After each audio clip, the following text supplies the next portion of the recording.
rare. I would say 1 out of every 75 computers I work on, it's the processor rather than the motherboard that's bad. And also there's like maybe the power button on the actual laptop is broken or something mechanical like that. But again, that's unlikely, but you could check those things too. Okay, number 2, components in the laptop won't work. For example, a CD drive or a wireless card don't show up in Windows, or they're not working properly. Well, that could possibly be a motherboard, but the way to test that is to replace that component. If your CD drive's not working, replace the CD drive. If it's still not working, maybe the CD drive controller on the motherboard is bad. I've had that happen on a couple Toshiba laptops I worked on. I bought a brand new CD drive, put them in, it's still not working, still wasn't recognized by the BIOS, and it was a bad motherboard. Now, HP also had a problem with their wireless cards.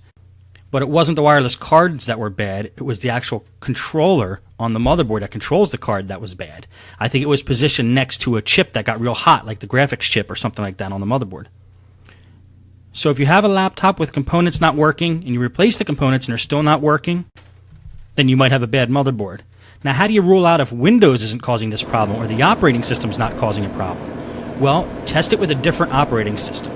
This is always a good test of a motherboard using like a Linux distribution like Knoppix, or using the Ultimate Boot CD for Windows.